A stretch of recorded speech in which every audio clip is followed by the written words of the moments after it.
Okay, so as you can see here, my wedge shot has flown in and made a very large pitch mark right here on the green. So what I'm going to do is kind of go over how to fix a pitch mark with a golf tee. Now, there are definitely a lot of really nice pitch mark repair tools out there, but sometimes people don't have these, so I'm going to demonstrate to you how to do it with a golf tee.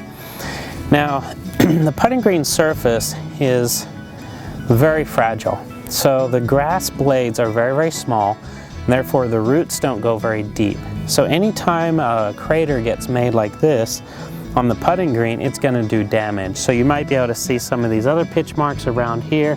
These are essentially scars that have been made on the putting green.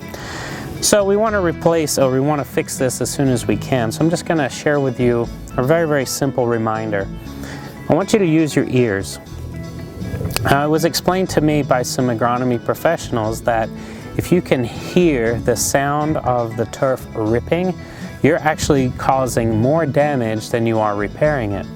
So as I go around this pitch mark and repair it, the number of stabs that I make, the force that I use the tee or the divot tool, and the depth that I go are all contributing factors to causing more damage.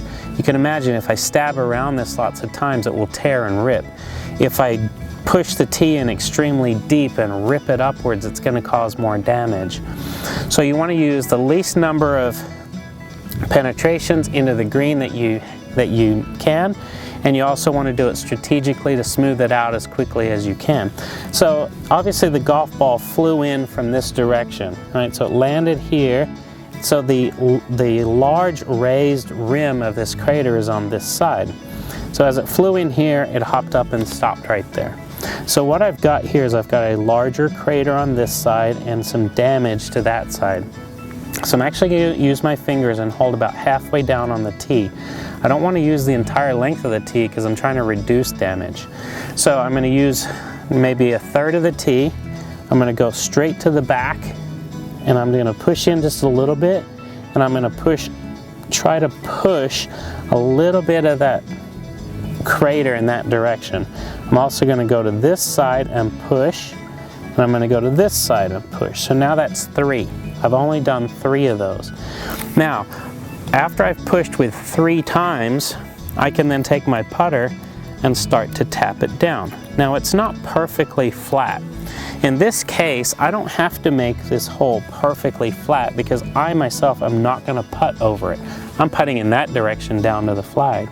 So if you were putting over it, you might use the tip of the tee just to bring it up just a little bit, maybe 2 or 3 very, very tiny little pokes.